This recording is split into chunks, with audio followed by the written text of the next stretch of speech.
Hi guys, welcome back to my channel questionology. दोस्तों, मैं आप लोग को बता दूं ये वीडियो किस कैंडिडेट के लिए इम्पोर्टेंट रहने वाली है, जो कि RPF SI constable, paramedical, NTPC और RRB JE, railway group D और दोस्तों लोको पायलट के एग्ज़ाम की तैयारी कर रहे हैं। उन सभी के लिए वीडियो इम्पोर्टेंट रहने वाली है, क्योंकि इस वीडियो में दोस्तों मैं वही क्वेश्चन करा रहा हूं जो कि प्रीवियस ईयर में पूछे गए हैं और जिसके आने की बहुत ही ज़्यादा संभावना रहने वाली है। आपको बता दूं दोस्तों, ये वीडियो आप लोगों की सुबह 8 बजे डाली जाती है डेली।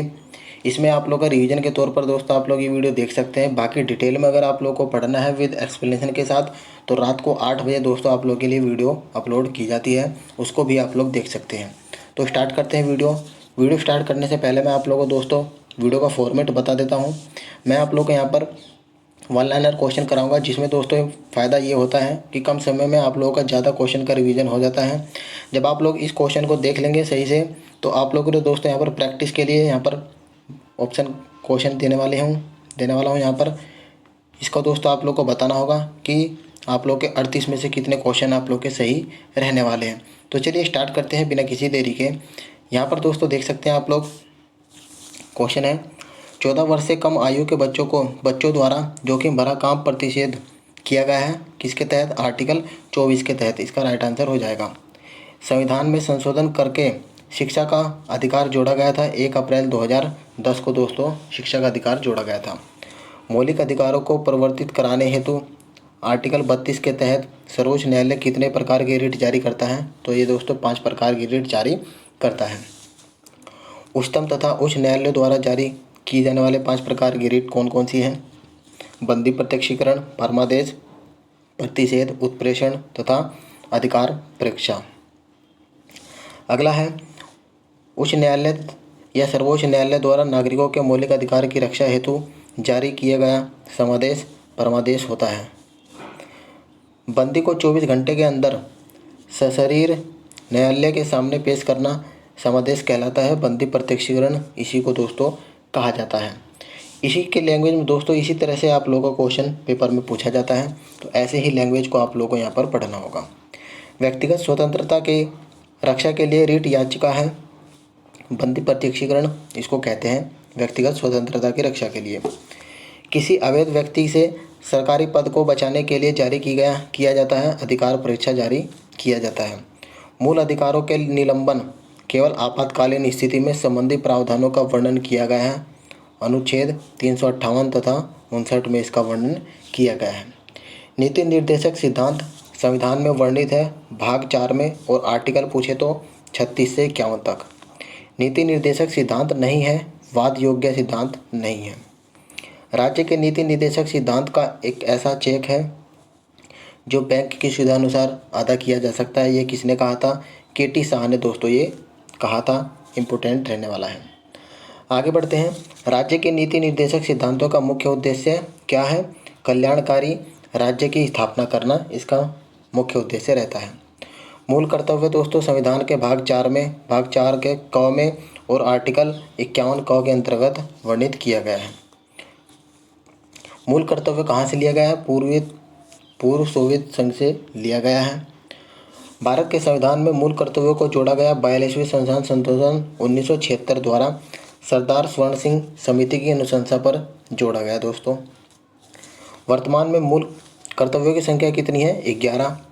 भारतीय संसद के 3 अंग कौन कौन से होते हैं? राष्ट्रपति, राज्यसभा और लोकसभा। संसद का स्थायी और उच्च सदन जो कभी भंग नहीं होता वो दोस्तों होता है राज्यसभा। संसद का निम्न सदन होता है लोकसभा को संसद का निम्न सदन कहते हैं। संसद भवन का डिजाइन किसने तैयार किया था? सर हर्बर्ट बेकर और एडवर्ड लुटियंस ने दोस्तों तैयार किया था। इम्पोर्टेंट रहता है। संसद भवन की नींव कब रखी गई थी? 1921 में रखी गई थी। आगे बढ़ते हैं। संसद भवन का उद्घाटन 18 जनवरी 1921 को लॉर्ड इरविन ने किया था दोस्तों। और इसके बाद आगे बढ़ते हैं। संविधान में दोनों सदनों की संयुक्त बैठक का प्रावधान कौन से आर्टिकल के तहत किया गया है? 108 के तहत किया गया है। दोनों सदनों की संयुक्त बैठक होती है साधारण विधेयक एवं वित्त विधेयक के मामले में दोनों सदनों की संयुक्त बैठक की जाती है। इम्पोर्टेंट क्वेश्चन बन जाता है। संसद की संयुक्त अधिवेशन कौन बुला सकता है? दोस्तों राष्ट्रपति बुलाता है। संसद के संयुक्त अधिवेशन की अध्यक्षता कौन करता है? लोकसभा अध्यक्ष दोस्तों इसकी अध्यक्षता करता है। आगे है, भारतीय संसद के दोनों सदनों की प्रथम संयुक्त बैठक हुई थी, कब हुई थी? दहेज निरोधक विधेयक पर हुई थी दोस्तों, कब? 6 मई 1961 को। इंपॉर्टेंट बन जाता है क्वेश्चन। अगला क्वेश्चन है, संयुक्त अधिवेशन में निर्णय किस आधार पर लिए जाते हैं? बहुमत के आधार पर दोस्तों यहाँ पर निर्णय लिए जाते हैं। संसद की कार्यवाही सूची में प्रथम विषय क्या होता है? दोस्तों प्रश्नकाल होता है। प्रथम विषय, सबसे पहला विषय दोस्तों प्रश्नकाल होता है। प्रश्नकाल की अवधि 1 घंटे की होती है। शून्यकाल क्या होता है दोस्तों? 12 बजे से 1 बजे के बीच का समय दोस्तों शून्यकाल होता है। प्रश्नकाल के जस्ट बाद दोस्तों ये होता है। शून्यकाल का अर्थ होता है प्रश्न उत्तर सत्र। संसद के किसी सदस्य की सदस्यता समाप्त समझी जाती है यदि वह बिना सदन को सूचित किए अनुपस्थित रहता है। कितने दिन अगर वह अनुपस्थित रहता है बिना बताए तो उसकी सदस्यता निरस्त हो जाती है? तो 60 दिन दोस्तों आंसर हो जाएगा। संसद का सदस्य नहीं होने पर कोई मंत्री अपने पद पर बना रह सकता है 6 महीने तक दोस्तों वो बना रह सकता है। संसद के 2 क्रमिक अधिवेशनों के बीच अधिकतम समय अंतराल कितना रहता है? 6 माह का दोस्तों अंतराल रहता है। भारत का प्रथम नागरिक राष्ट्रपति होता है। आसान क्वेश्चन। संविधान में राष्ट्रपति पद की व्यवस्था की गई है कौन से आर्टिकल के तहत? आर्टिकल 52 के तहत। आगे बढ़ते हैं, राष्ट्रपति का पद एवं राष्ट्रपति पर महाभियोग लिया गया है अमेरिका के संविधान से। ये दोस्तों राष्ट्रपति का पद और राष्ट्रपति पर महाभियोग लिया जा सकता है, यह अमेरिका के संविधान से लिया गया है।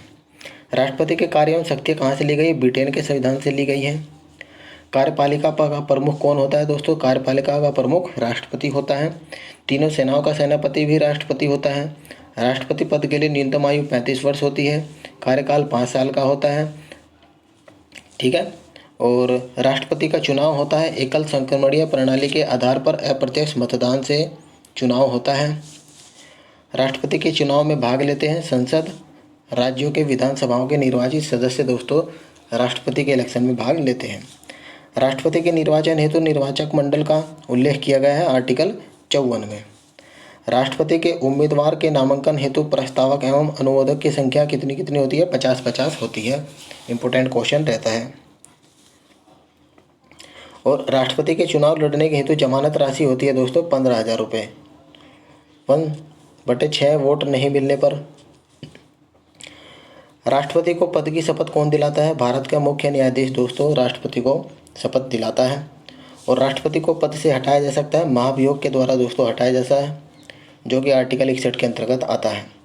राष्ट्रपति पर महाभियोग आरोप लगाया जा सकता है संसद के किसी भी सदन द्वारा दोस्तों इन पर महाभियोग लगाया जा सकता है। और राष्ट्रपति पर महाभियोग लगाने की सूचना दी जाती है 14 दिन पूर्व राष्ट्रपति को दोस्तों इन्फॉर्म किया जाता है। राष्ट्रपति त्यागपत्र सौंपता है, उपराष्ट्रपति को त्यागपत्र सौंपता है। राष्ट्रपति का रिक्त स्थान भर लिया जाना चाहिए 9 माह में दोस्तों भर लिया जाना चाहिए। और इसके बाद फ्रेंड्स बढ़ते हैं आगे। संसद के लिए राष्ट्रपति का अभिभाषण तैयार करता है केंद्रीय मंत्रिमंडल दोस्तों तैयार करता है। राष्ट्रपति लोकसभा भंग करता है प्रधानमंत्री की सलाह पर दोस्तों राष्ट्रपति लोकसभा को भंग कर सकता है। और आर्टिकल पूछे तो आर्टिकल 85 के अंतर्गत। मृत्युदंड क्षमा करने का अधिकार है राष्ट्रपति को, आर्टिकल है 72। लोकसभा में कितने सदस्यों को राष्ट्रपति मनोनीत करता है? 2 एंग्लो इंडियन को मनोनीत करता है। राष्ट्रपति मंत्रियों की नियुक्ति करता है प्रधानमंत्री के परामर्श से दोस्तों राष्ट्रपति मंत्रियों की नियुक्ति करता है। किसी भी विधि के लिए सर्वोच्च न्यायालय से परामर्श मांगने का अधिकार राष्ट्रपति को है, जो कि आर्टिकल 143 के अंतर्गत आता है। भारत के प्रथम राष्ट्रपति डॉक्टर राजेंद्र प्रसाद, दलित राष्ट्रपति प्रथम KR नारायण, प्रथम कार्यवाहक राष्ट्रपति VV गिरी, निर्विरोध निर्वाचित राष्ट्रपति N संजीव रेड्डी। राष्ट्रपति का चुनाव लड़ने वाली प्रथम महिला उम्मीदवार थी कैप्टन लक्ष्मी सहगल। इंपोर्टेंट बन जाता है क्वेश्चन। राष्ट्रपति जिसकी मृत्यु कार्यकाल के दौरान हुई थी फखरुद्दीन अली अहमद व जाकिर हुसैन, इन दोनों की मृत्यु दोस्तों उनके कार्यकाल में हुई थी। एकमात्र मुख्य न्यायाधीश जिन्होंने राष्ट्रपति के पद पर कार्य किया M हिदायतुल्लाह, इसका राइट आंसर होगा। इंपोर्टेंट क्वेश्चन है। देश की प्रथम महिला राष्ट्रपति प्रतिभा पाटिल। पद से त्यागपत्र देने वाले प्रथम राष्ट्रपति थे वीवी गिरी। इंपॉर्टेंट क्वेश्चन है दोस्तों। जेबी वीटो का प्रयोग करने वाले प्रथम राष्ट्रपति थे ज्ञानी जेल सिंह। भारतीय डाक विधेयक 1986 के संबंध में दोस्तों ये बताया गया था। इंपॉर्टेंट क्वेश्चन रहता है। और आगे बढ़ते हैं। दोनों सदनों का अधिवेशन न चल रहा हो तो अध्यादेश जारी करता है राष्ट्रपति दोस्तों करता है। और किस आर्टिकल के तहत? तो दोस्तों ये आर्टिकल 123 के तहत। राष्ट्रपति और उपराष्ट्रपति का वेतन प्रदान किया जाता है संचित निधि द्वारा दोस्तों, उनको सैलरी दी जाती है। संविधान के भाग 18 में 3 प्रकार के आपातकालीन की व्यवस्था की गई है, राष्ट्रीय आपात, राष्ट्रपति शासन और वित्तीय आपात। अनुच्छेद 352 किससे संबंधित है? राष्ट्रीय आपात से संबंधित होता है। राष्ट्रीय आपात का आधार है युद्ध, बाह्य आक्रमण, आंतरिक अशांति, सशस्त्र विद्रोह। राष्ट्रीय आपात का बेस होता है। पहली बार राष्ट्रीय आपात घोषित कब किया गया था? 26 अक्टूबर 1962 को भारत चीन के युद्ध के समय। और दूसरी बार कब किया था? भारत पाकिस्तान के युद्ध के समय 3 दिसंबर 1971 को। आंतरिक अशांति के कारण तीसरी बार राष्ट्रीय आपात घोषित हुआ था 25 जून 1975 को। ये दोस्तों इम्पोर्टेंट रहता है। आपातकालीन की उद्घोषणा के कितने दिन के भीतर संसद की स्वीकृति जरूरी है? 1 माह के भीतर। इम्पोर्टेंट है दोस्तों।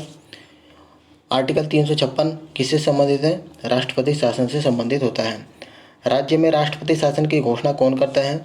राष्ट्रपति राज्यपाल की सलाह पर दोस्तों करता है। राज्य में संवैधानिक तंत्र के विफल होने पर ही दोस्तों ये निर्णय लिया जाता है। अब दोस्तों आपको 38 में से बताना होगा कितने क्वेश्चन आप लोग के सही हुए। पहला क्वेश्चन देखिए, लोकसभा में कितने सदस्य को राष्ट्रपति मनोनीत करता है? तो ऑप्शन नंबर डी इसका राइट आंसर हो जाएगा। संसद के संयुक्त अधिवेशन को कौन बुलाता है? ये दोस्तों राष्ट्रपति बुलाता है। ऑप्शन नंबर डी इसका सही उत्तर हो जाएगा। तीसरा क्वेश्चन है, प्रश्नकाल की समय सीमा क्या होती है? ये दोस्तों 1 घंटा होती है।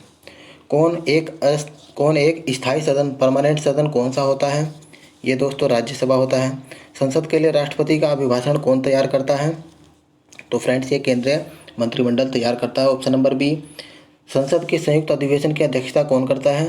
तो दोस्तों ये लोकसभा अध्यक्ष करता है। आर्टिकल 32 के आधार पर सर्वोच्च न्यायालय कितने प्रकार की रिट जारी करता है? तो 5 प्रकार की। Option number B. बंदी को 24 घंटे के अंदर सशरीर न्यायालय में पेश करना समादेश कहलाता है। ये दोस्तों बंदी प्रत्यक्षीकरण। Option number A right answer होगा। व्यक्तिगत स्वतंत्रता के लिए जारी रिट कौन सी है? ये दोस्तों आपकी होती है बंदी प्रत्यक्षीकरण। Option number D. अवैध तरीके से सरकारी पद पर प्राप्त करने वाले व्यक्ति के विरुद्ध कौन सी रिट जारी की जा सकती है? तो दोस्तों ये अधिकार परीक्षा। ऑप्शन नंबर ए। आगे बढ़ते हैं। भारतीय संसद की दोनों सदनों की प्रथम संयुक्त अधिवेशन किस बिल के लिए बुलाई गई थी? इंपॉर्टेंट क्वेश्चन रहता है दोस्तों। ये दहेज निरोधक विधेयक के लिए दोस्तों बुलाई गई थी। वर्तमान में कुल कितने मूल कर्तव्य हैं? तो फ्रेंड्स ये 11 हैं। भारतीय संसद का अंग नहीं है दोस्तों, ये आप लोग को ध्यान रखना है। उपराष्ट्रपति इसका अंग नहीं होता।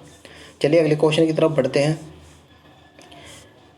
संसद भवन का डिजाइन किसने तैयार किया था? ये दोस्तों सर हर्बर्ट बेकर और एडवर्ड लुटियंस ने, दोनों ने दोस्तों किया था। ऑप्शन नंबर डी इसका राइट आंसर हो जाएगा। भारत का प्रथम नागरिक कौन होता है? तो दोस्तों ये राष्ट्रपति होता है। ऑप्शन नंबर सी इसका राइट आंसर हो जाएगा। किस अनुच्छेद के तहत राष्ट्रपति लोकसभा को भंग कर सकता है? इंपॉर्टेंट क्वेश्चन है दोस्तों। 85 आर्टिकल के तहत दोस्तों ऐसा कर सकते हैं। भारत के राष्ट्रपति को किस अनुच्छेद के तहत मृत्युदंड क्षमा करने का भी अधिकार है? ये दोस्तों आर्टिकल 72 के अंतर्गत 17वें का option number A right answer हो जाएगा।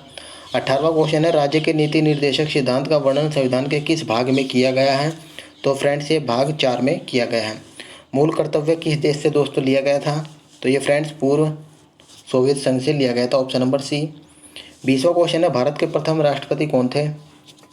तो doctor Rajendra Prasad. Option number C right answer हो जाएगा। 21वां क्वेश्चन की तरफ बढ़ते हैं कि देश में पहली बार राष्ट्रीय आपात कब घोषित किया गया था? तो ये किया गया था 26 अक्टूबर 1962 को। 21वें का सी राइट आंसर हो जाएगा। किस अनुच्छेद के तहत राष्ट्रपति अध्यादेश जारी कर सकता है? इंपॉर्टेंट क्वेश्चन बन जाता है दोस्तों ये आर्टिकल 123 के अंतर्गत। Option number C. 23वां क्वेश्चन है फ्रेंड्स यहाँ पर कि दोनों सदनों के संयुक्त अधिवेशन किस अनुच्छेद के तहत बुलाई जा सकती है? ये भी दोस्तों आप लोग का आर्टिकल 108 के अंतर्गत बुलाई जा सकती है। 24वां क्वेश्चन है, जेबी वीटो का प्रयोग करने वाले प्रथम राष्ट्रपति कौन थे? इंपॉर्टेंट क्वेश्चन है। ये दोस्तों थे Giani Zail Singh. Option number B. भारत के प्रथम दलित राष्ट्रपति कौन थे? दोस्तों ये थे KR Narayan, option number C. 26वां क्वेश्चन है, भारत के प्रथम कार्यवाहक राष्ट्रपति कौन थे? तो ये दोस्तों VV Giri, option number B right answer हो जाएगा। आपको दोस्तों कमेंट में ज़रूर बताना है कितने आंसर आप लोग के सही हुए हैं। अगला क्वेश्चन है, राष्ट्रपति का चुनाव लड़ने वाली प्रथम महिला कौन थी? ये दोस्तों प्रतिभा पाटिल नहीं दोस्तों, प्रथम लड़ने वाली उम्मीदवार तो ये थी captain Lakshmi Sahgal, option number B इसका राइट आंसर हो जाएगा। और इसके बाद फ्रेंड्स बढ़ते आगे। अभी तक भारत में कितनी बार राष्ट्रीय वित्तीय आपात लागू हो चुका है? कितनी बार दोस्तों राष्ट्रीय वित्तीय आपात लागू किया जा चुका है? तो ये फ्रेंड्स एक बार भी नहीं किया गया, ठीक है, आप लोग को ध्यान रखना है, इंपॉर्टेंट क्वेश्चन रहता है। संसद का सदस्य नहीं होने पर कोई नागरिक कितने समय तक मंत्री पद पर बना रह सकता है? ये दोस्तों 6 माह तक रह सकता है। देश की प्रथम महिला राष्ट्रपति ये है दोस्तों Pratibha Patil, option number B इसका राइट आंसर हो जाएगा। राष्ट्रपति पर महाभियोग किस आर्टिकल के तहत लगाया जा सकता है? इंपॉर्टेंट क्वेश्चन है, आर्टिकल 61 के तहत। अगले क्वेश्चन की तरफ बढ़ते हैं कि किसी भी राज्य में राष्ट्रपति शासन किस अनुच्छेद के तहत लगाया जा सकता है, यानी कि राष्ट्रपति शासन किस आर्टिकल के तहत दोस्तों लगाया जा सकता है? तो ये आर्टिकल 356 के तहत। किसी भी राज्य में राष्ट्रपति शासन की अधिकतम समय सीमा कितनी होती है? ये दोस्तों आपकी होती है कि 3 वर्ष। कितनी होती है दोस्तों? 3 वर्ष, ऑप्शन नंबर सी इसका राइट आंसर हो जाएगा। 35वां क्वेश्चन है, संसद का निम्न सदन कहलाता है? आसान क्वेश्चन है दोस्तों, लोकसभा। राष्ट्रपति के निर्वाचन में कौन भाग लेता है? अच्छा क्वेश्चन है। लोकसभा के निर्वाचित सदस्य भी भाग लेते हैं, राज्यसभा के भी और विधानसभाओं के भी। तो दोस्तों इसका डी आंसर हो जाएगा, ऑप्शन नंबर डी। उपराष्ट्रपति पद के लिए न्यूनतम आयु ये दोस्तों 35 होती है, सॉरी उपराष्ट्रपति नहीं, राष्ट्रपति के लिए 35। और तीनों सेनाओं का सेनापति कौन होता है? राष्ट्रपति।